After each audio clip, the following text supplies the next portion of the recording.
2-ാം അധ്യായം അതിൻ്റെ 10-11, 1-ാം അധ്യായം 10-11 വാക്യങ്ങൾ വായിക്കാം.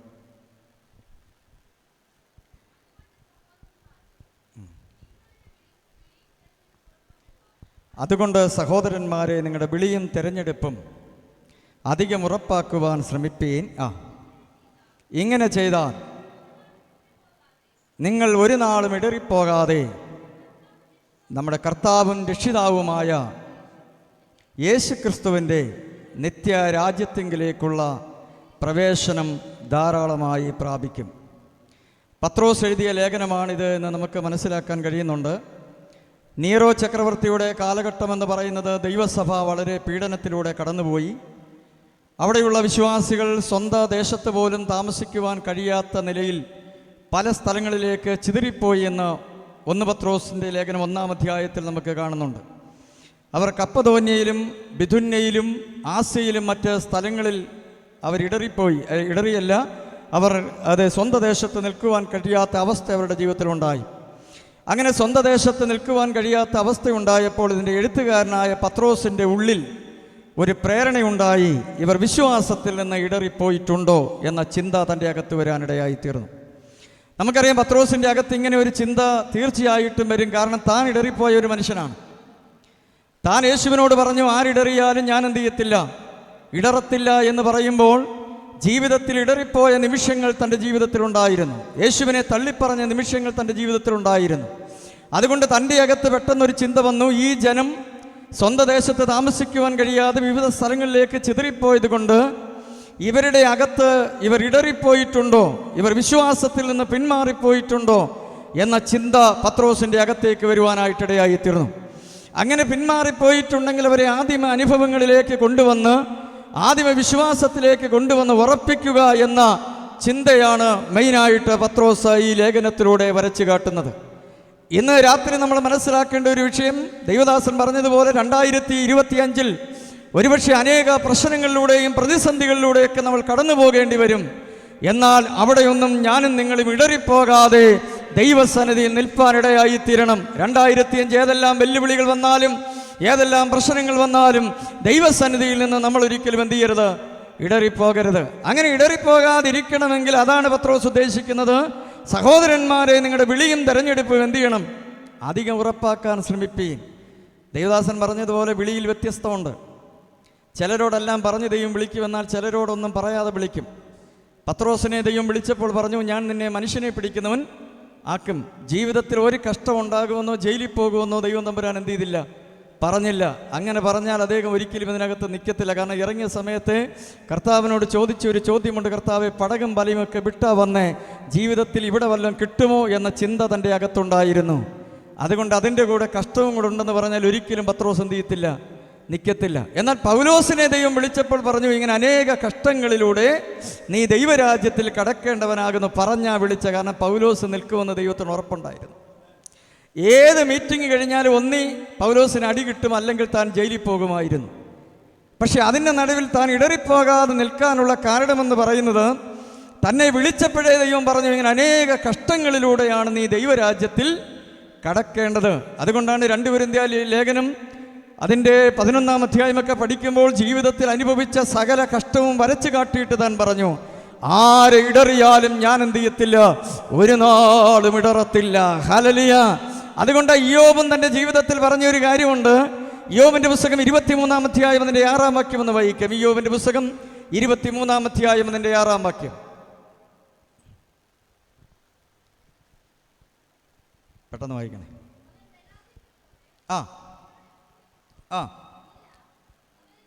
ഇല്ല, ദൈവം എന്നെ എന്ത് ചെയ്യത്തേ ഉള്ളൂ, ആദരിക്കത്തേ ഉള്ളൂ. ഇത് പറയുമ്പം ജീവിതത്തിൻ്റെ വിഷയം മനസ്സിലാക്കണം. പ്രാർത്ഥിക്കുവാൻ വന്ന സഹോദരന്മാർ പ്രാർത്ഥിച്ചിട്ട് വിടുതൽ കിട്ടാതിരുന്നപ്പോൾ പറഞ്ഞു, നിർദോഷൻ ഇവിടെ നശിച്ചിട്ട് പോയിട്ടുള്ളൂ, നേരുള്ളവൻ ഇവിടെ മുടിഞ്ഞ് പോയിട്ടുള്ളൂ, നിൻ്റെ എന്തോ പ്രശ്നമുണ്ട്, അതുകൊണ്ടാണ് നിൻ്റെ രോഗം കൂടിയത്. 7-ാം അധ്യായത്തിലേക്ക് വരുമ്പോൾ തൻ്റെ ശരീരം അത് ഓട്ടുകഷ്ണം കൊണ്ട് താൻ ചിരണ്ടുകയാണ്. രാത്രിയിൽ തനിക്ക് ഉറക്കമില്ല. ജീവിതം മുഴുവൻ പ്രതികൂല സാഹചര്യങ്ങളിലൂടെ കടന്നു പോകുകയാ. ഇന്നലകളിൽ കൂടെ നിന്ന ഭാര്യ പോലും പറഞ്ഞു, അച്ഛാ ഇനി മരിക്കുന്നയാന്നല്ലേ എന്ന് പറഞ്ഞു. നമ്മുടെ ഈ ചെറുവക്ക കൺവെൻഷന് ജെയിംസ് പാണ്ടനാട് പ്രസംഗിച്ചപ്പോൾ കഴിഞ്ഞ വർഷം അദ്ദേഹം പറഞ്ഞ ഒരു കാര്യം എനിക്ക് രസമായിട്ട് തോന്നി. എന്നാൽ ഈ ഭാര്യ പറയണം, അച്ഛാ നമുക്ക് ഒരുമിച്ച് ചാകാമെന്ന് പറഞ്ഞു. ഇല്ല, അച്ഛൻ ചത്തോ, ഞാൻ കുറച്ചാളോട് ജീവിച്ചിട്ട് വരുന്നോളൂ എന്ന് പറഞ്ഞു. ആ സാഹചര്യം നമ്മൾ മനസ്സിലാക്കണം. 1 മുതൽ 37 അധ്യായം വരെ താൻ ദൈവശബ്ദം എന്ത് ചെയ്തിട്ടില്ല, കേട്ടിട്ടില്ല. മൊത്തം കുത്തുവാക്കുകളാണ് കേൾക്കുന്നത്. ഈ 1 മുതൽ 37 അധ്യായം വരെ ദൈവശബ്ദം കേട്ടില്ലെങ്കിൽ നമ്മൾ എത്ര പാസ്റ്റർമാരെ വിളിച്ച് പ്രാർത്ഥിക്കും? പക്ഷെ ഇതിൻ്റെ നടുവിൽ തൻ്റെ രോഗം മാറുമെന്നോ തനിക്കൊരു ഉദ്ധാരണം ഉണ്ടാകുമോ എന്നാരോടും ചോദിക്കാതെ 23-ാം അധ്യായം 6-ാം വാക്യത്തിൽ താൻ പറയുകയാണ്, ദൈവം എന്നെ ആദരിക്കാതിരിക്കത്തില്ല. ഇന്ന് രാത്രി 2024 അവസാനിക്കുമ്പോൾ നമ്മൾ ദൈവാത്മാവിൽ പറയണം, 2025 ദൈവം എന്നെ ആദരിക്കാതിരിക്കത്തില്ല. ദൈവം എന്നെ ആദരിക്കുന്ന ദൈവമാ. നമ്മൾ ഒരിക്കലും നെഗറ്റീവ് പറയരുത്, പോസിറ്റീവ് എന്ത് ചെയ്യാവൂ, പറയാവൂ. യാക്കോബ് ഒരിക്കൽ നെഗറ്റീവ് പറഞ്ഞു. മക്കളെല്ലാം പോയി കഴിഞ്ഞപ്പോൾ പറഞ്ഞു, ഞാൻ വേദനയോടെ എന്ത് ചെയ്യേണ്ടി വരും, മരിക്കേണ്ടി വരും. ഞാൻ വേദനയോടെ പാതാളത്തിലേക്ക് ഇറങ്ങിപ്പോകേണ്ടി വരും. രൂബേനില്ല, ശിമയോനില്ല, ലേവിയെ നിങ്ങൾ കൊണ്ടുപോകുന്നു. ബെന്യാമീനും എനിക്ക് നഷ്ടമാകുന്നത് പോലെ തോന്നുന്നു. ഞാൻ വേദനയോടെ മരിക്കേണ്ടി വരുമെന്ന് പറയുമ്പോൾ നമുക്കറിയാം, വേദനയോടെ മരിക്കേണ്ടി വരുമെന്ന് പറഞ്ഞ യാക്കോബ് ഒരിക്കലും വേദനയോടെ മരിക്കേണ്ടി വന്നില്ല. ആരില്ലെന്ന് പറഞ്ഞു, അതേ മകൻ തൻ്റെ കണ്ണുകളെ എന്ത് ചെയ്തു, തിരികെ അടച്ചു. ഹല്ലേലൂയ. ജീവിതത്തിലെല്ലാം പ്രതികൂലമെന്ന് പറഞ്ഞ സ്ഥാനത്ത് ഒരു നന്മ അനുഭവിച്ചതിന് ശേഷം മാത്രമേ താൻ മരിച്ചുള്ളൂ. അതുകൊണ്ട് ഇന്ന് രാത്രി സാഹചര്യത്തെ നോക്കിക്കൊണ്ട് ഇന്ന് രാത്രി നമ്മൾ നെഗറ്റീവ് പറയരുത്. ഇന്ന് രാത്രി പോസിറ്റീവ് പറയണം. ഞാൻ സേവിക്കുന്ന എൻ്റെ ദൈവം എന്നെ ആദരിക്കാതിരിക്കുകയില്ല. 42:8 വരുമ്പോൾ വചനം പറയുന്നു, യോബിൻ്റെ മുഖത്തെ ദൈവം എന്ത് ചെയ്തു, ആദരിച്ചു. അങ്ങനെയാണെങ്കിൽ 2025 നമ്മുടെ മുഖത്തെ ദൈവം തമ്പുരാൻ എന്ത് ചെയ്യും, ആദരിക്കും. നാം പ്രത്യാശയോടെ പറയണം, ഇന്ന് രാത്രി ദൈവം എന്നെ എന്ത് ചെയ്യും, ആദരിക്കും. ഹല്ലേലൂയ. അതുകൊണ്ട് ദൈവമക്കളെ, ദൈവത്തിൻ്റെ വിളിയിൽ വ്യത്യാസമുണ്ട്. ദൈവത്തിൻ്റെ വിളിയും തെരഞ്ഞെടുപ്പും നമ്മൾ എന്ത് ചെയ്യണം, ഉറപ്പാക്കണം. അതുകൊണ്ടാണ് പത്രോസ് അപ്പോസ്തലൻ പറഞ്ഞ, അങ്ങനെ ചെയ്താൽ നിങ്ങൾ ഒരു നാളും ഇടറിപ്പോകാതെ ദൈവത്തിൻ്റെ നിത്യരാജ്യത്തെങ്കിലേക്കുള്ള പ്രവേശനം ധാരാളമായി പ്രാപിപ്പാനിടയായി തീരും. ഇവിടെ നേരം ഈ എഴുത്തുകാരനായ പത്രോസിൻ്റെ ജീവിതത്തിൽ ഒരു ചിന്ത വന്ന് ഇവർ ഇടറിപ്പോയിട്ടുണ്ടോ? അങ്ങനെ ഇടറിപ്പോയിട്ടുണ്ടെങ്കിൽ നിങ്ങളെ എന്തിനാണ് വിളിച്ചതെന്ന് അതിൻ്റെ 1-ാം അധ്യായം അതിൻ്റെ 4-ാം വാക്യത്തിൽ പൗലോസ് പറയുന്നുണ്ട്. 1-ാം ലേഖനം 1-ാം അധ്യായം അതിൻ്റെ 4-ാം വാക്യം ഒന്ന് വായിക്കാം. പെട്ടെന്ന് വായിക്കാം. അന്ത്യകാലത്ത് വെളിപ്പെടുവാൻ ഒരുങ്ങിയിരിക്കുന്ന രക്ഷയ്ക്ക് വിശ്വാസത്താൽ ദൈവശക്തിയിൽ കാക്കപ്പെടുന്ന നിങ്ങൾക്ക് വേണ്ടി സ്വർഗത്തിൽ സൂക്ഷിച്ചിരിക്കുന്നതും ക്ഷയം, വട്ടം, മാലിന്യം ഒന്നുമില്ലാത്ത അവകാശത്തിനായിട്ടാണ് അതെ നിങ്ങളെ ദൈവം തെരഞ്ഞെടുത്തിരിക്കുന്നത്.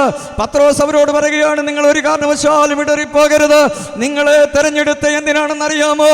ഈ ലോകത്തിന്റെ ചിലതിന് വേണ്ടിയല്ല, ക്ഷയം, വട്ടം, മാലിന്യം ഒന്നുമില്ലാത്ത അവകാശത്തിനായി തന്നെ ആണ് നിങ്ങളെ തെരഞ്ഞെടുത്തിരിക്കുന്നത്.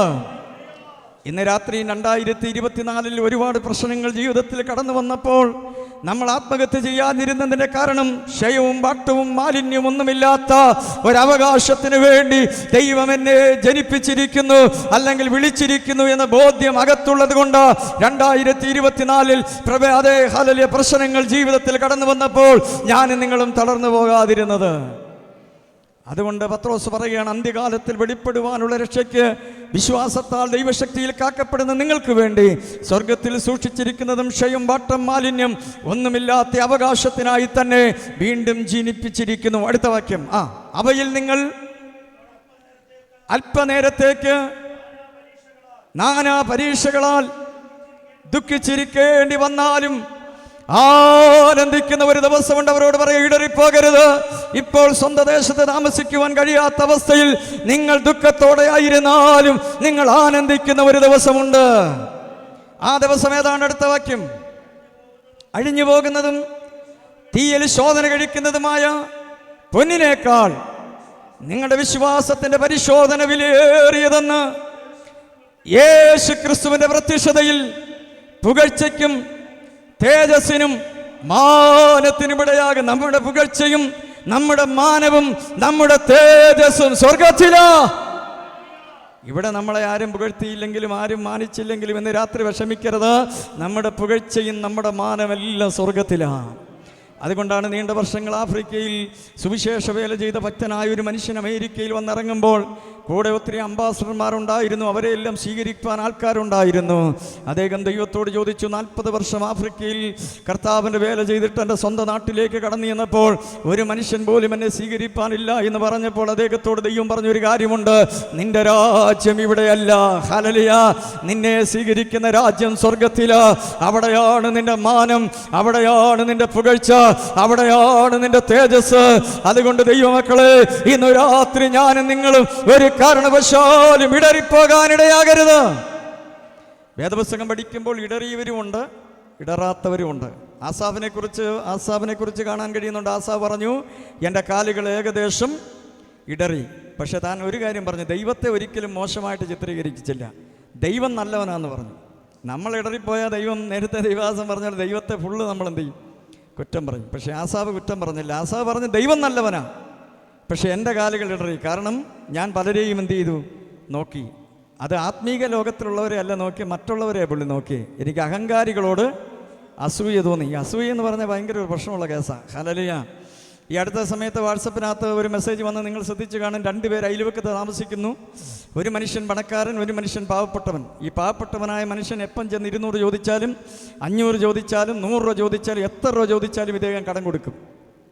പക്ഷേ ഈ അടുത്ത സമയത്ത് ദരിദ്രനായ മനുഷ്യൻ ഒരു 10 ലക്ഷം രൂപയുടെ കാറെടുത്ത് കഴിഞ്ഞപ്പോൾ ഈ അയൽവക്കത്തുകാരനായ മനുഷ്യൻ ഇപ്പോൾ ഇദ്ദേഹത്തോണ്ട് മിണ്ടത്തില്ല. അതിൻ്റെ കാരണം എന്താ? അസൂയ ഉള്ളതുകൊണ്ട്. ഹല്ലേലൂയ. ഇപ്പോൾ അദ്ദേഹമായിട്ട് സംസാരിക്കത്തേ ഉള്ളൂ. അപ്പോൾ അദ്ദേഹം, ഈ മനുഷ്യൻ പറഞ്ഞൊരു കാര്യമുണ്ട്, നമ്മൾ താഴേന്ന് മേലോട്ട് വളർന്നു വരുമ്പോൾ എന്തുണ്ടാകും? അസൂയ ഉണ്ടാകും, വെട്ടുണ്ടാകും. പക്ഷേ ഏറ്റവും ടോപ്പിൽ പോയാൽ കുഴപ്പമില്ല. എന്ന് പറഞ്ഞാൽ ഇവിടുത്തെ അംബാനിയോടോ ലുലുവിനോടോ നമുക്ക് പ്രശ്നം വല്ലതും ഉണ്ടോ? ഇല്ല. അതുകൊണ്ട് വളർന്ന് പെട്ടെന്ന് മേളിൽ പൊക്കോണം. ഹല്ലേലൂയ. വളർന്നു വരുമ്പോൾ എന്തുണ്ടാകാം? വെട്ടുണ്ടാകാം. ഹല്ലേലൂയ.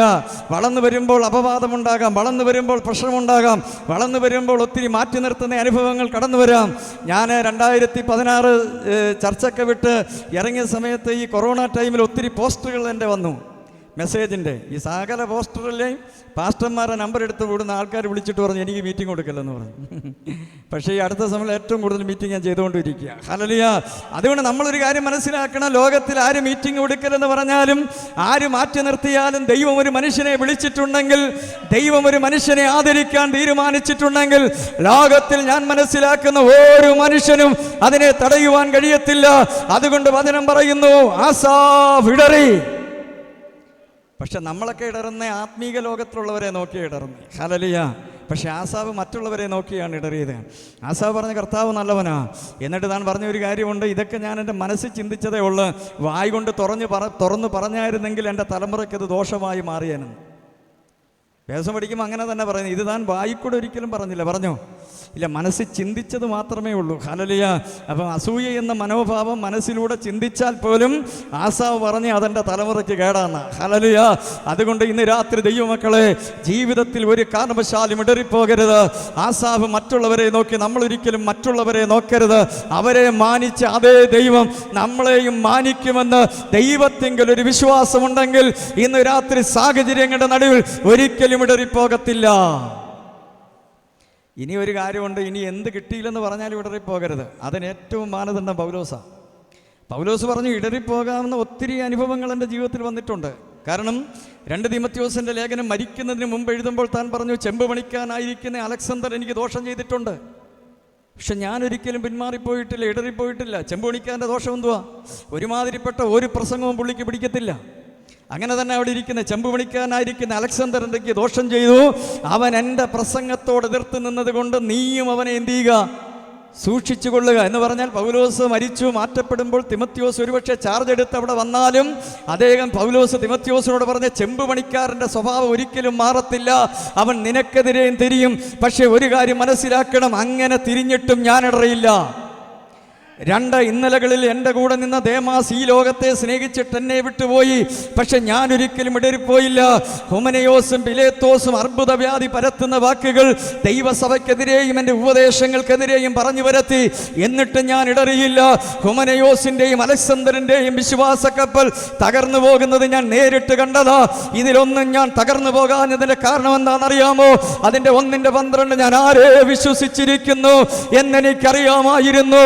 അവൻ അവനാണ് എൻ്റെ ഉപനിധി, ആ ദിവസം വരെ അവൻ സൂക്ഷിപ്പാൻ ശക്തനാണെന്നുള്ള ഉറപ്പ് എൻ്റെ അകത്തുണ്ടായിരുന്നു.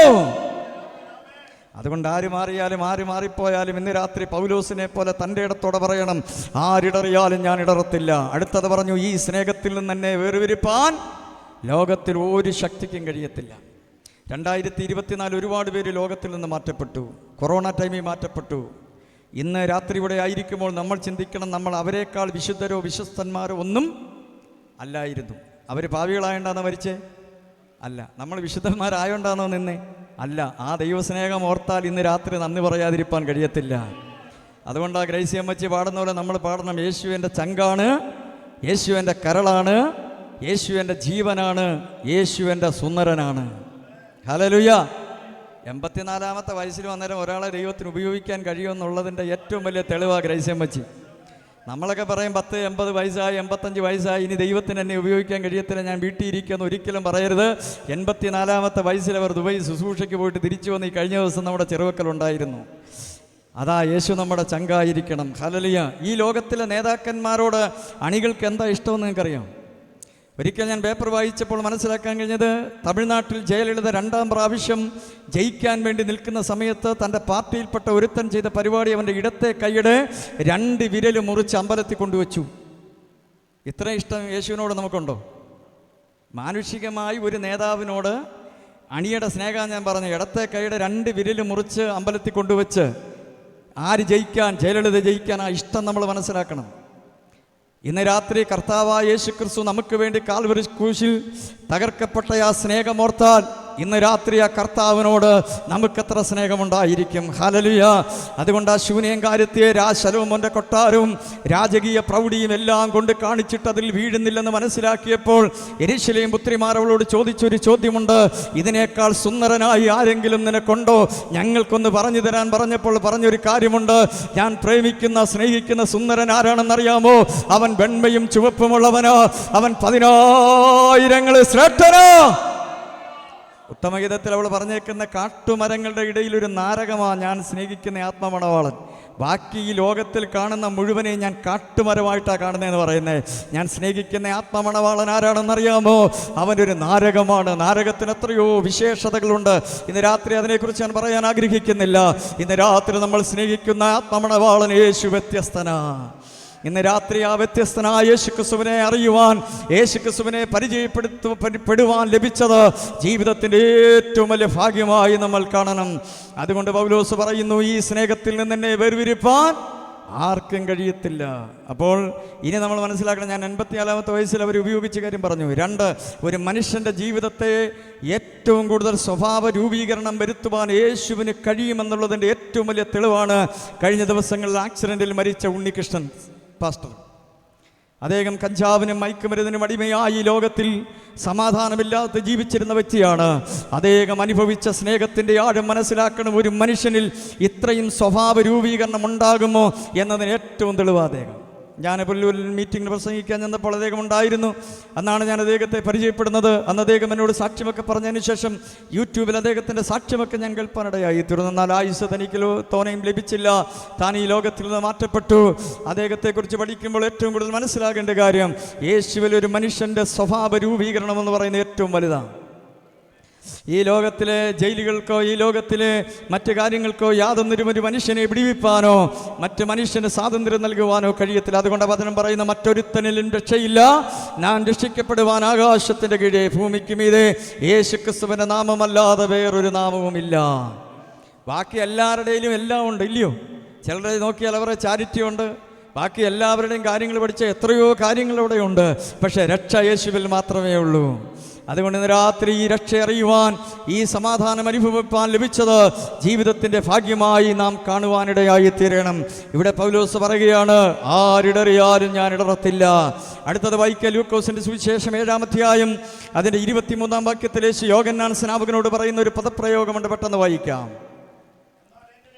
എന്നാലെങ്കിൽ ഇടറിപ്പോകാത്ത മനുഷ്യൻ ഭാഗ്യവാൻ. യോഹന്നാൻ സ്നാപകൻ ഇടറി, ആസാഫ് ഇടറി, പക്ഷെ പൗലോസ് ഇടറിയില്ല. യോഹന്നാൻ സ്നാപകൻ ഇടറാൻ കാരണം എന്താ? താന് ജയിലിലായിരിക്കുന്ന സമയത്ത് തൻ്റെ ഉള്ളിൽ ഒരാത്മീക പ്രകാശനമുണ്ടായിരുന്നു. യേശു എന്നെ വിടുവിക്കും. യേശു എന്നെ വിടുവിക്കും. അതിന് രണ്ട് കാരണമുണ്ട്. യേശുവും യോഹന്നാൻ സ്നാപകനും ആരായിരുന്നു? സ്വന്തക്കാരായിരുന്നു. രണ്ട്, യേശുവിൻ്റെ മിനിസ്ട്രിയിൽ യേശു പറഞ്ഞു, ഞാൻ ബദ്ധന്മാർക്ക് വിടുതൽ കൊടുക്കാൻ വന്നവനാണ്. രണ്ട് കാരണത്താലും തീർച്ചയായിട്ടും യോഹന്നാൻ സ്നാപകൻ വിചാരിച്ചു യേശു എന്നെ എന്ത് ചെയ്യും? വിടുവിക്കും. പക്ഷേ യേശു വിടുവിച്ചോ? ഇല്ല. രണ്ട് ശിഷ്യന്മാർ യേശുവിൻ്റെ അടുത്ത് നിൽക്കുമ്പോൾ തന്നെ യേശു ഒരു കുരുടനെ സൗഖ്യമാക്കി, ഒരു മുടന്തനെ സൗഖ്യമാക്കി, ഒരു കുഷ്ഠരോഗിയെ സൗഖ്യമാക്കി. എന്നിട്ട് ഈ യേശു ഈ ശിഷ്യന്മാരോട് പറഞ്ഞു, യോഹന്നാൻ സ്നാപകനോട് ചെന്ന് ഞാൻ ഈ സൗഖ്യമാക്കി വിവരം പറഞ്ഞിട്ട് പറയാൻ പറഞ്ഞു, എങ്കിൽ ഇടറിപ്പോകാത്ത മനുഷ്യൻ ഭാഗ്യവാൻ. അപ്പം ഞാനിങ്ങനെ ചിന്തിച്ചടാ, ഇത് ചെയ്യാതെ പറഞ്ഞു വിട്ടായിരുന്നെങ്കിൽ ഇവന്മാർ പറഞ്ഞേനെ. യേശു ഇറങ്ങിയ സമയത്ത് നല്ല മിനിസ്ട്രിയാ, രോഗശാന്തിയൊക്കെ ഉണ്ടായിരുന്നു. ഇപ്പം വലിയ രോഗശാന്തിയും ഭൂതശാന്തിയും ഒന്നുമില്ല, നിൻ്റെ കാര്യവും പോക്ക, നീ ജയിലിൽ കിടക്കത്തേ ഉള്ളൂ എന്ന് പറഞ്ഞേനെ. അതുകൊണ്ട് ഇത് ചെയ്ത് കാണിച്ച് എന്ന് പറഞ്ഞാൽ ഇന്നും ഞാൻ കൈവച്ചാൽ അത്ഭുതം നടക്കും.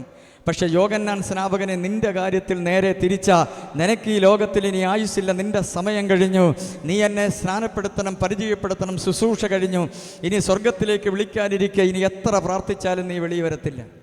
അതുകൊണ്ട് നമ്മൾ മനസ്സിലാക്കണം, ചിലർക്ക് വേണ്ടി എത്ര പ്രാർത്ഥിച്ചാലും അതിനകത്ത് വിടുതൽ കിട്ടാത്തതിൻ്റെ പിന്നിൽ ദൈവത്തിന് ഉദ്ദേശമുണ്ട്.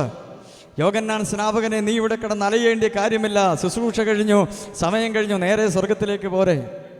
നമ്മൾ ഈ സ്വർഗീയ സന്തോഷം ഓർക്കുമ്പോൾ നമുക്ക് ഈ ഭാരവും നിരാശയൊന്നും വരത്തില്ല. ഞാൻ 1,00,000 പേര് കൂടുന്ന ഒരു മീറ്റിങ്ങിൽ സംബന്ധിച്ച സമയത്ത് അവിടുത്തെ സിസ്റ്റവും അവിടുത്തെ ആരാധനാ രീതിയും എല്ലാം കൂടെ കണ്ട് ഞാൻ അറിയാതെ എൻ്റെ കാലളവി. അപ്പം ഞാനിങ്ങനെ ചിന്തിച്ചോടാ, സ്വർഗീയ സന്തോഷം എന്തായിരിക്കും? 25 കോടി രക്തസാക്ഷികളും ഇവിടെ നിന്ന് പോയ ഭക്തന്മാരും എല്ലാവരും കൂടെ ചേർന്ന് ഹല്ലേലൂയ സ്തോത്രം എന്ന ഗാനം പാടുമ്പോൾ അതിനകത്ത് പ്രവേശിക്കാൻ കഴിയുമെങ്കിൽ ഇന്ന് രാത്രി എത്രയോ സന്തോഷമായി ഈ ലോകത്തിൽ 1,00,000 പേര് കൂടുന്ന മീറ്റിങ്ങിൽ അങ്ങനെ ഒരു അനുഭവം നമുക്കുണ്ടാകുമെങ്കിൽ ഇന്ന് രാത്രി നമ്മൾ ചിന്തിക്കുക, ഇതിനേക്കാൾ അപ്പുറത്തെ സ്വർഗീയ സന്തോഷം ഒരിക്കലും നമ്മൾ കളയരുത്. അതുകൊണ്ട് യോഹന്നാൻ സ്നാപകനോട് പറഞ്ഞു, യോഹന്നാൻ സ്നാപകനെ നീ പുറത്തു വരത്തില്ല, പക്ഷെ മരിക്കുന്നതിൻ്റെ മിനിറ്റ് മുമ്പ് പോലും നീ ദൈവത്തെ തള്ളിപ്പറയാൻ ഇടയാകരുത്, നീ ഇടറിപ്പോകാൻ ഇടയാകരുത്. ചിലതിന് മറുപടി കിട്ടാത്തതിൻ്റെ പിന്നിൽ ദൈവത്തിന് പല ഉദ്ദേശങ്ങളുണ്ട്. ഇപ്പം പൗലോസ് വളരെ ശക്തമായി ദൈവത്തോട് പ്രാർത്ഥിച്ചു, എൻ്റെ ശരീരത്തിൻ്റെ രോഗം മാറണം. മാറിയോ? ഇല്ല. ഹല്ലേലൂയ. എന്താ മാറാഞ്ഞേ? പൗലോസിനോട് പറഞ്ഞു, 1, 2, 3 മിഷണറി യാത്രകൾ മാറി മാറി ചെയ്യുമ്പോൾ ഒരുപക്ഷെ നിൻ്റെ ഉള്ളിൽ അഹങ്കാരം വരാം, അതുകൊണ്ട് നിന്നെ സ്വർഗത്തിൽ കൊണ്ടുപോകണമെന്ന് എനിക്ക് താല്പര്യമുണ്ട്, അതുകൊണ്ട് നിന്നെ കുത്താൻ ഞാൻ തന്നെ ആ ഒരു സാത്താൻ്റെ ദൂതനെ കൽപ്പിച്ച് ആക്കിയിരിക്കുന്നത്, ഇടയ്ക്കിടയ്ക്ക് ഈ സാത്താൻ്റെ ദൂതൻ നിനക്കൊരു കുത്തു തരുമെന്ന് പറഞ്ഞു. അപ്പം നമ്മൾ മനസ്സിലാക്കണം, ഈ പൗലോസിൻ്റെ ഹൃദയം നിഗളിച്ചു. കാരണം എഴുത്ത് കാണുമ്പോൾ അറിയാം. ഒരിക്കൽ പുള്ളി ലേഖനം എഴുതിയപ്പോൾ പറഞ്ഞു, ഞാൻ എല്ലാ അപ്പോസ്തലന്മാരിലും ഒട്ടും കുറഞ്ഞവനല്ലെന്ന് പറഞ്ഞു. ഇപ്പം ഞാൻ മനോജ് ഭാഷനേക്കാൾ നിങ്ങളെക്കാൾ ഞാൻ കുറഞ്ഞവനല്ലെന്ന് പറഞ്ഞാൽ ഞാൻ ആരാ? കൂടിയവനാണെന്ന് അതിൻ്റെ അർത്ഥം. പക്ഷേ കുത്തു കിട്ടിയപ്പോൾ പൗലോസ് പറഞ്ഞു, എല്ലാ അപ്പോസ്തലന്മാരിലും ഏറ്റവും ചെറിയവനായ എനിക്ക്. അടുത്ത കുത്തു കിട്ടിയപ്പോൾ പൗലോസ് പറഞ്ഞു, അപ്പോസ്തലൻ എന്ന പേരിന് പോലും ഞാൻ ആരല്ല, യോഗ്യനല്ല. അടുത്ത കുത്ത് കിട്ടി ഫിലിപ്പിയ സഭയ്ക്ക് ലേഖനം എഴുതിയാൽ പറഞ്ഞു, തികഞ്ഞവനെന്ന് ഞാൻ ഒരിക്കലും പറയത്തില്ല, ആരെങ്കിലും ഉണ്ടെങ്കിൽ അവരിരുന്നോട്ടെന്ന് പറഞ്ഞു. ഏറ്റവും ഒടുവിൽ ഞാൻ നല്ല പോർ പൊരുതി ഓട്ടം തികച്ചു, വിശ്വാസം കാത്തു, ഇനി നീതിയുടെ കിരീടം എനിക്കായി വച്ചിരിക്കുന്നു എന്ന് പറയാൻ പ്രേരിപ്പിച്ച ഘടകം ഈ കുത്തായിരുന്നു. അതുകൊണ്ട് ഓർത്തോണം, ചിലത് മാറിയില്ലേലും സ്വർഗത്തിൽ പാനാ. അതുകൊണ്ട് ഇന്ന് രാത്രി ചിലത് മാറിയില്ലേലും ഇന്ന് രാത്രി ഇടറിപ്പോകാൻ ഇടയാകരുത്. യോഹന്നാൻ സ്നാപകനെ മാറത്തില്ല, നിന്റെ സമയം കഴിഞ്ഞു, നീ എൻ്റെ പദ്ധതിയുടെ ആ സമയം കഴിഞ്ഞു, ഇനി നീ സ്വർഗത്തിലേക്ക് വിളിക്കാനിരിക്കുക. അതുകൊണ്ട് എത്ര പ്രാർത്ഥിച്ചാലും വെളി വരത്തില്ല. 2, പൗലോസിനോട് പറഞ്ഞു, പൗലോസേ, നീ സ്വർഗത്തിൽ കാണണമെങ്കിൽ നിന്റെ ശരീരത്തിൽ ഞാൻ വെച്ചിരിക്കുന്ന ശൂലം മരിക്കുന്നത് വരെ നിന്റെ ശരീരത്തിൽ കാണും. പക്ഷേ ശുശ്രൂഷയ്ക്ക് വല്ല കുഴപ്പമുണ്ടോ? ഇല്ല. യാത്രയ്ക്ക് കുഴപ്പമുണ്ടോ? ഇല്ല. പൗലോസ് ഫിലിപ്പിയ സഭയ്ക്ക് ലേഖനം എഴുതിയപ്പോൾ പറഞ്ഞു, എന്നെ ശക്തനാക്കുന്നവൻ മുഖാന്തരം ഞാൻ സകലത്തിനും മതിയായവനാ. ഹല്ലേലൂയ. അതിൻ്റെ കാരണം ചിലത് മാറിയില്ലേലും ഇന്ന് രാത്രി ഇടറിപ്പോകരുത്. 2025 നമ്മൾ ഉദ്ദേശിച്ച ചിലത് കിട്ടിക്കാണത്തില്ല, 25 ചിലത് കിട്ടണമെന്നില്ല, ചിലതൊരു പക്ഷേ കിട്ടാം. സാഹചര്യം എന്തുമാകട്ടെ ധൈര്യത്തോടെ പറയണം, എന്ത് കിട്ടിയാലും ഹബക്കൂക്കിനെ പോലെ പറയണം, ഗോശാലകളിൽ കന്നുകാലികളില്ലെങ്കിലും ഇനി ഒലിവൃക്ഷത്തിൻ്റെ ഫലം നിഷ്ഫലമായി പോയാലും എന്തെല്ലാം നഷ്ടപ്പെട്ടെന്ന് പറഞ്ഞാലും ഞാൻ യഹോവയിൽ ആനന്ദിക്കും. ഇന്ന് രാത്രി ഒരു ദൈവവചനത്തെ കുറിച്ച് ദൈവം ആഗ്രഹിക്കുന്ന ഏറ്റവും വലിയ വിഷയം, ഒന്നുമില്ലെങ്കിലും നമ്മൾ ദൈവസന്നിധിയിൽ ആനന്ദിക്കുന്നവരായിരിക്കണം. പക്ഷേ യാക്കോബ് നല്ല ടീമാണ്. യാക്കോബ് പറഞ്ഞ 5 കാര്യം ചെയ്താൽ 2 കാര്യം ചെയ്യാമെന്ന് പറഞ്ഞു. അങ്ങനെ തീരുമാനമെടുത്ത്. ഇന്ന് പാസ്റ്റർ അങ്ങനെ പറഞ്ഞുകൊണ്ട് ഒരു മനുഷ്യൻ പോലും തീരുമാനമെടുത്തില്ല. അപ്പം തീരുമാനം എടുക്കാതിരിക്കുന്ന നല്ലത്. തീരുമാനമെടുത്താൽ അതുപോലെ എന്ത് ചെയ്യണം? നിവർത്തിക്കണം. ഞാൻ ഈ തിരുവനന്തപുരം ഭാഗത്തിരുന്നപ്പോഴേ ഏറ്റവും കൂടുതൽ തീരുമാനമെടുക്കുന്നവരെ കണ്ട്. അവരേത് വിഷയത്തിലും നേർന്നേ പ്രാർത്ഥിക്കൂ. അവർ പ്രാർത്ഥിക്കുക, എൻ്റെ ഈ വിഷയത്തിനകത്തൊരു അത്ഭുതം ചെയ്താൽ ഇന്ന വിഷയം ഞാൻ ദൈവത്തിന് വേണ്ടി ചെയ്യാം. അവിടെ ഞാൻ വട്ടപ്പാറ ഷാനൂരി ഇരിക്കുന്ന സമയത്ത് നമ്മുടെ അപ്പക്കുട്ടൻ പാസ്റ്റർ വന്ന ഒരു അമ്മാമയോട് ദൂത് പറഞ്ഞു, 1,95,000 രൂപ ഗവൺമെൻറ്റിൽ അവർക്ക് കിട്ടാനുണ്ട്. ഗവൺമെൻറ് അനുവദിച്ചത് 2 വർഷമായി. ഞാൻ ഒരു വീട്ടിൽ പോയി സുവിശേഷം പറയുമായിരുന്നു. അങ്ങനെ ഈ അമ്മാമ അവിടെ വന്നു. ഒരു ദിവസം പാസ്റ്റർ അപ്പക്കുട്ടൻ പാസ്റ്റർ വന്നപ്പോൾ അവരോട് പറഞ്ഞു, ഗവൺമെൻറ്റിൽ നിങ്ങൾക്ക് പൈസ കിട്ടാനുണ്ട്, പക്ഷേ അതിന് കൃത്യദശാംശം കർത്താവിൻ്റെ നാമത്തിന് വേണ്ടി നേർച്ച തീർന്ന് മാറ്റാൻ തയ്യാറായാൽ നവംബർ മാസം 15-ാം തീയതി നിങ്ങളുടെ പൈസ നിങ്ങളുടെ കൈ കിട്ടുമെന്ന് പറഞ്ഞു. അങ്ങനെ ഒരു തീരുമാനമെടുത്ത് പ്രാർത്ഥിച്ചു. നവംബർ മാസം 14-ാം തീയതി വൈകിട്ട് 1,95,000 രൂപ മേടിച്ചു. ഞങ്ങൾക്കൊരു ഫ്രിഡ്ജിന് 7,000 രൂപയും തന്ന് സഭയ്ക്കൊരു സ്നാനക്കുളവും പണിഞ്ഞു. അപ്പോൾ നമ്മൾ മനസ്സിലാക്കണം, ചില വിഷയങ്ങളിൽ നമ്മൾ തീരുമാനമെടുത്ത് പ്രാർത്ഥിച്ചാൽ ആ തീരുമാനത്തെ ദൈവം തമ്പുരാൻ മാനിക്കും. ഞങ്ങളുടെ സഭയിൽ അങ്ങനെ ഒത്തിരി പേര് തീരുമാനമെടുത്ത് പ്രാർത്ഥിച്ചിട്ടുണ്ട്. ഞാൻ കഴിഞ്ഞ ദിവസം തിരുവനന്തപുരത്ത് മീറ്റിങ്ങിന് ചെന്നപ്പോഴാണ് ഞാൻ അറിയുന്നത്, അവിടെ ഒരു സഹോദരി പ്രഗ്നൻ്റായി, 2 കുഞ്ഞുങ്ങൾ ശരീരത്തിലുണ്ട്. ആ ഒരു അമ്മച്ചിയുടെ കൊച്ചുമകളാണ്. ഒരു കുഞ്ഞ് മരിച്ചുപോയി. ഉടനെ അവർ തീരുമാനമെടുത്തു, കർത്താവ് ഒരു കുഞ്ഞിനെയും അമ്മയെയും ജീവനോടെ തന്നാൽ ഈ ഉപവാസ പ്രാർത്ഥനയിൽ പ്രസംഗിക്കുവാൻ വരുന്ന ദൈവദാസന് 2,000 രൂപ ഞാൻ കൊടുക്കാം, അന്നത്തെ ഭക്ഷണവും അവർ കൊടുക്കാമെന്ന് പറഞ്ഞു. ഉപവാസ പ്രാർത്ഥന സെറ്റ് ചെയ്തേ ഉള്ളൂ. പറയട്ടെ, ആ കുഞ്ഞ് അത്ഭുതകരമായി രക്ഷപ്പെട്ടു, അമ്മയും രക്ഷപ്പെട്ടു. ആ 2,000 രൂപ എനിക്ക് ആ വണ്ടിക്കൂലിയായിട്ട് തന്നെ. രാവിലെ മുതൽ ഉച്ചവരെ അന്നേരം ഞാൻ അറിയുന്നത്. അപ്പോൾ ഞാൻ നേരത്തെ പ്രസംഗിക്കുന്ന വിഷയം പ്രസംഗിച്ചുകൊണ്ടിരിക്കുമ്പോഴാണ് മീറ്റിംഗ് കഴിഞ്ഞിട്ട് ആ ദൈവദാസൻ പറയുന്നത്, അമ്മയെ മുമ്പോട്ട് വിളിച്ച് പ്രാർത്ഥിച്ചു, ഇന്ന് രാത്രി പ്രതികൂല സാഹചര്യങ്ങൾ കടന്നു വരുമ്പോൾ, പ്രശ്നങ്ങൾ കടന്നു വരുമ്പോൾ തീരുമാനമെടുത്ത ദൈവത്തിൽ പ്രാർത്ഥിച്ചാൽ, നേർന്ന് പ്രാർത്ഥിച്ചാൽ ദൈവം ആദരിക്കാതിരിക്കത്തില്ല. ഹന്ന പറഞ്ഞു, നീ എനിക്കൊരു മകനെ ദാനമായി തന്നാൽ ആ കുഞ്ഞിനെ ഞാൻ ആലയത്തിൽ തരാമെന്ന് പറഞ്ഞു. പെനിന്നയുടെ മക്കൾ പുസ്തകത്തിൽ അറിയപ്പെടാതിരിക്കുമ്പോൾ ഹന്നയുടെ മകനായിരിക്കുന്ന ശമൂവേലിൻ്റെ പേര് വേദപുസ്തകത്തിൽ എവിടെല്ലാം എഴുതി ചേർത്തിട്ടുണ്ട്. പക്ഷെ അത്രയും നിന്നെ ആരനുഭവിച്ചു? ഹന്ന അനുഭവിച്ചു. ജീവിതത്തിൽ എത്രയും നിന്നെ അനുഭവിക്കുന്നു അത്രയും ദൈവം തമ്പുരാൻ മാനിക്കും. പെനിന്നയുടെ മക്കളുടെ പേര് ഒരു സ്ഥലത്തും എഴുതി വെച്ചിട്ടില്ല. എബ്രായ ലേഖനം 11 വിശ്വാസ വീരന്മാരുടെ പട്ടിക എഴുതുമ്പോൾ ശമൂവേലിൻ്റെ പേരുണ്ട്. ന്യായാധിപന്മാരുടെ പേര് അപ്പോസ്തല പ്രവൃത്തിയിൽ എഴുതുമ്പോൾ ശമൂവേലിൻ്റെ പേരുണ്ട്. ഏറ്റവും വലിയ നേതാവായ മോശയുടെ പേരിനോട് ചേർത്ത് യിരെമ്യാ പ്രവചനം 15 ശമൂവേലിൻ്റെ പേര് എഴുതി ചേർത്തിട്ടുണ്ട്. ഈ പട്ടണത്തിൽ ഒരു ദൈവപുരുഷനുണ്ട്, അവൻ മാന്യന, അവൻ പറയുന്നത് ഒത്തുവരുന്നു. ഒപ്പിച്ചെന്നാണോ? അല്ല, ഒപ്പിച്ചാല പ്രശ്നം വരുന്നത്. ഒത്തുവരുന്നു. കൃത്യവെളിപ്പാട്. താൻ മുതൽ ബേർശേബ വരെ അറിയപ്പെടുന്ന വിശ്വസ്ത പ്രവാചകൻ, അദ്ദേഹത്തിൻ്റെ പേര് അതിനകത്തുണ്ട്. ഹല്ലേലൂയ. അതുപോലെ ദിനവൃത്താന്ത പുസ്തകം പഠിക്കുമ്പോൾ എഴുത്തുകാരുടെ പേരിൽ ശമൂവേലിൻ്റെ പേരുണ്ട്. 99-ാം സങ്കീർത്തനം പ്രാർത്ഥനാ വീരന്മാരുടെ പട്ടികയിൽ ശമൂവേലിൻ്റെ പേരുണ്ട്. ചെറുപ്പനാൾ തൊട്ട് ദൈവാത്മാവ് ഇടപെടാൻ തുടങ്ങി. ഇന്ന് രാത്രി ദൈവമക്കൾ തിരിച്ചറിയണം, എവിടെയൊക്കെ ഒത്തിരി നിന്ദിക്കപ്പെട്ടിട്ടുണ്ടോ അതേ സ്ഥലത്ത് ദൈവം തമ്പുരാൻ മാനിക്കും. ഹല്ലേലൂയ. അതുകൊണ്ട് ഇന്ന് രാത്രി 2025 ചില നേർച്ചകൾ നേർന്ന് ദൈവത്തിൽ പ്രാർത്ഥിക്കുവാൻ, ദൈവത്തിന് വേണ്ടി പ്രയോജനപ്പെടുവാൻ ഇന്ന് രാത്രി നമുക്ക് സമർപ്പിക്കാം. ഒരു ഭാഗം പറഞ്ഞ് പെട്ടെന്ന് അവസാനിപ്പിക്കാം. അതേ മർക്കോസിന്റെ സുവിശേഷം 6-ാം അധ്യായം 1 മുതലുള്ള ഭാഗങ്ങൾ പഠിക്കുമ്പോൾ യേശു സ്വന്തം സ്ഥലത്ത് ചെന്ന് അത്ഭുതങ്ങൾ ചെയ്യുവാൻ, പ്രസംഗിക്കുവാൻ ചെന്നപ്പോൾ ഇവിടെ ഇങ്ങനെ വായിക്കുന്നവിടെ, നീ ആരാന്ന് ഞങ്ങൾക്കറിയാം. അങ്ങനെ അവങ്കൽ ഇടറിപ്പോയി. നമ്മുടെ മകത്തെയും പലപ്പോഴുമുള്ള ചിന്ത ഇതാണ്, ഇന്നാരിന്നതാണ് എൻ്റെ അകത്തും വന്നിട്ടുണ്ട്. പക്ഷേ ഇന്ന് രാത്രി എനിക്ക് മനസ്സിലാക്കാൻ കഴിയുന്നത്, അവിടെ നമ്മുടെ ചിന്തകൾക്കപ്പുറത്ത് ദൈവപ്രവൃത്തിക്കാണ് സ്ഥാനം. കർത്താവ് പറഞ്ഞു, നിങ്ങൾക്ക് ആവശ്യമില്ലെങ്കിൽ വേണ്ട, പക്ഷെ അടുത്ത പട്ടണത്തിൽ എന്നെ ഉപയോഗിപ്പാൻ കഴിയും. ഹല്ലേലൂയ. ഇന്ന് രാത്രി നമ്മുടെ കുറിവാക്യത്തിലേക്ക് മടങ്ങി വരാം. അതുകൊണ്ട് സഹോദരന്മാരെ, നിങ്ങളുടെ വിളിയും തെരഞ്ഞെടുപ്പും അധികം ഉറപ്പാക്കുവാൻ ശ്രമിപ്പീൻ. ഇങ്ങനെ ചെയ്താൽ ഒരു നാളും ഇടറിപ്പോകാതെ ദൈവത്തിൻ്റെ നിത്യരാജ്യത്തിങ്കിലേക്കുള്ള പ്രവേശനം ധാരാളമായി പ്രാപിപ്പാൻ, 2005 ഇടറിപ്പോകാതെ പ്രത്യേക പണിക്ക് വേണ്ടി കർത്താവിന് വേണ്ടി പ്രയോജനപ്പെടുവാൻ ദൈവം നമ്മെ എല്ലാം അനുഗ്രഹിക്കുകയും സഹായിക്കുകയും ചെയ്യേണ്ട സമയം അനുവദിച്ചു തന്ന ദൈവദാസനും സഭയോടുള്ള നന്ദി അറിയിച്ചു കൊണ്ടേയിരുന്നുള്ളൂ.